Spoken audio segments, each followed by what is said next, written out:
Surah ini diturunkan di Makkah. Kata di ulama, naqala al-ijma' ala zalika ghairu wahidin minal mufassirin. Ramai di kalangan ulama tafsir menukilkan ijma' ulama bahawa surah Sad makkiyatun. Di antara yang menukilkannya Al-Imam Al-Mawardi, Ibnu Atiyah, Ibnul Jauzi, Qurtubi, Fairuz Abadi dan lain-lain. Itu dari sudut Makki Madani.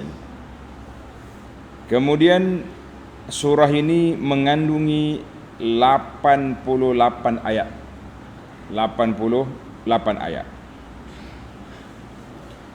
Dinamakan Suratus Sad. Surah ini dimulai dengan satu huruf,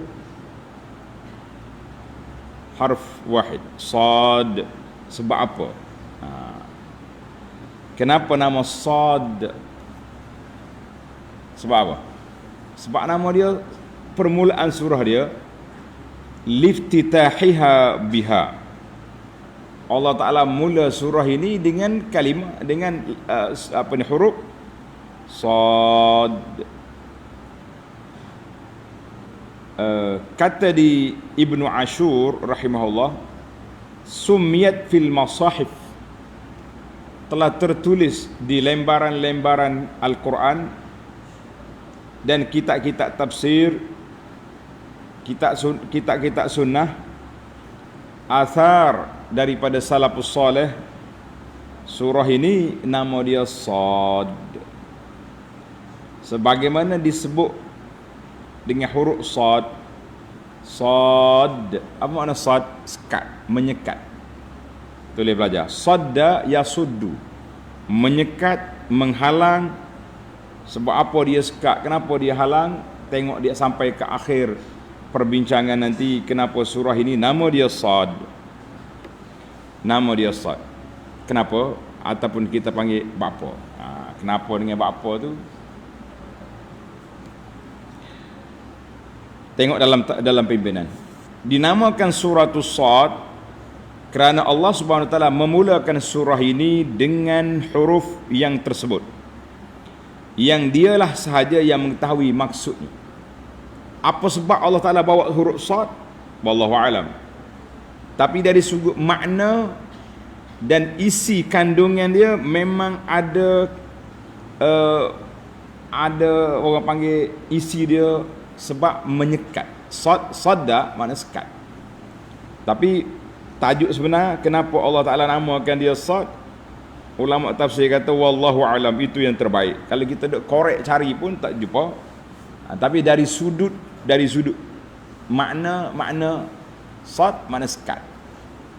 Anda pelajar kenapa dia sekat. Baik.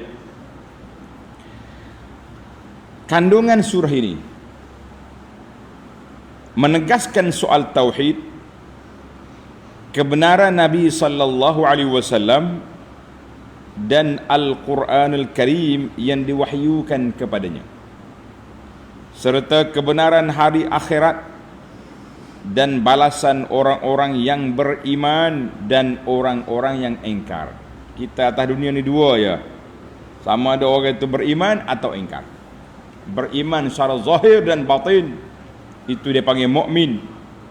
Beriman zahir saja, batin tidak, itu nama dia munafik.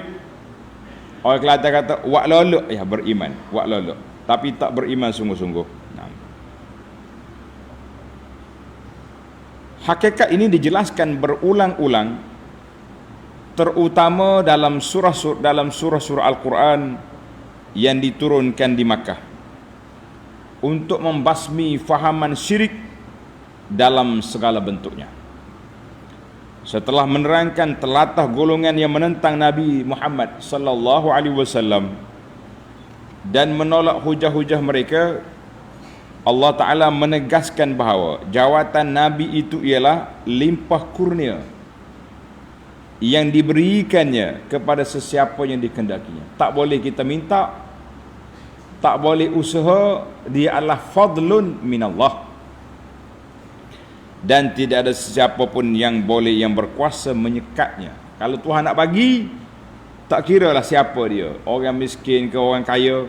Setengah puak kafir ni tak mahu, dia kata kalau hak miskin tak boleh jadi nabi, kena kaya, kena hebat je. Allah kata jangan sampai nak halang aku punya kehendak.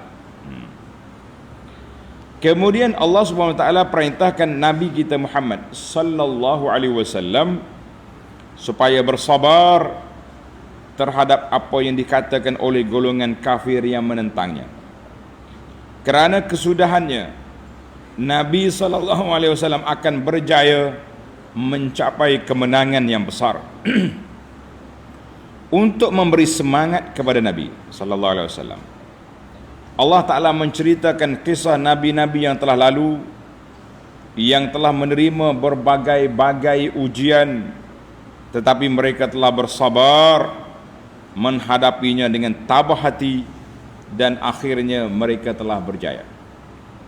Dalam hal ini diceritakan secara khusus kisah Nabi Ayyub alaihissalam dan kesabarannya menghadapi berbagai-bagai ujian yang berat. Kemudian Allah Ta'ala menerangkan keadaan orang-orang yang beriman dan balasan yang sebaik-baiknya yang akan mereka nikmati pada hari akhirat kelak, dan keadaan orang-orang yang kufur ingkar serta azab seksa sengsara yang akan mereka deritai.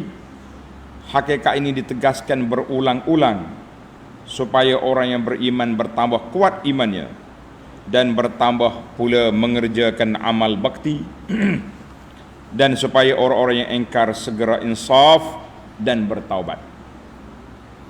Setelah menerangkan bahawa tujuan Al-Quran Al-Karim diturunkan ialah untuk dipahami kandungan ayat-ayatnya serta diamalkan, bukan hanya dibaca sahaja atau diperlagukan sahaja.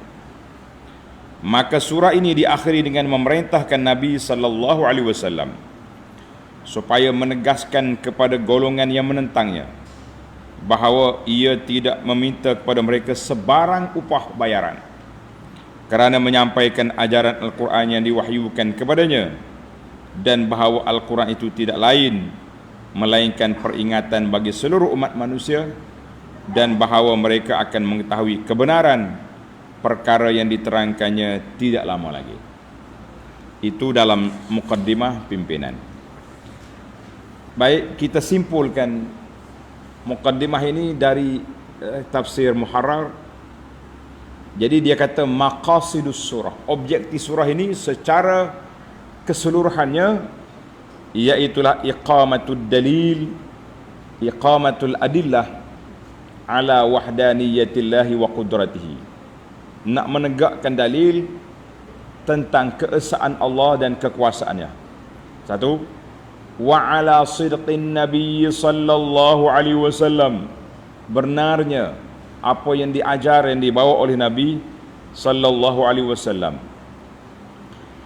Yang ketiga, wa annal ba'tha haqqun, bahawa dibangkit semula itu benar. Jadi orang manusia ni gitu dia.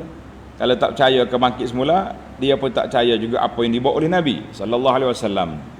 Ma'ar raddi ala syubhatil musyrikin, serta nak menolak, menepis sebarang keraguan, kekeliruan, kecelaruan yang ditimbulkan oleh puak-puak kafir musyrikin. Dari sudut isi kandungan surah secara bernombor, tulis pelajar, min ahammi mawdu'ati hadhihi surah, di antara isu yang penting yang disebut dalam surah ini, yang pertama, bayanu mauqifil musyrikin, menyatakan sikap orang kafir terhadap Nabi sallallahu alaihi wasallam, mengingkari kenabian Nabi dan ajaran tauhid yang dibawanya. Yang kedua, tasliyatur rasul, nak menenangkan hati Nabi sallallahu alaihi wasallam dari apa yang ditimpa ke atas baginda oleh puak-puak kafir.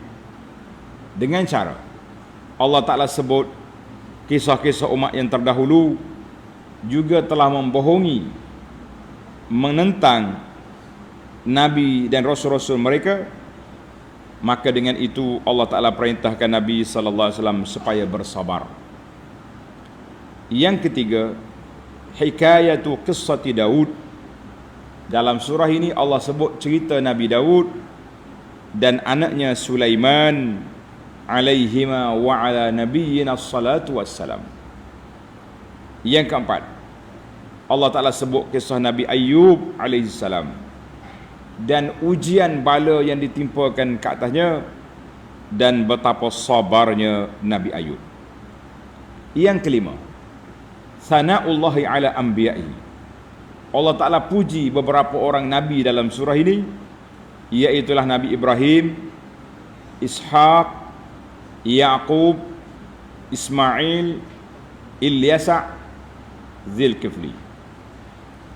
Yang keenam, Allah Ta'ala sebut beberapa perkara yang Allah Ta'ala sediakan nikmat-nikmat bagi orang yang bertakwa dan bala bencana yang Allah Ta'ala sediakan kepada puak-puak taghut, puak-puak kafir dan para penderhaka daripada azab dan segala perkara yang berkait dengannya. Yang terakhir, zikru janibin min qissati Adam wa Iblis. Allah Ta'ala sebut juga sebahagian daripada kisah Nabi Adam dan musuh tradisinya, iaitulah Iblis. Itulah di antara 7 poin besar yang Allah Ta'ala sebut dalam surah ini, yang kita akan tadabbur, kita akan perhatikan satu persatu, insya-Allah sehingga tamat 88 ayat yang terdapat di dalam surah yang mulia ini. Baik para pelajar sekalian, kita pergi kepada tafsir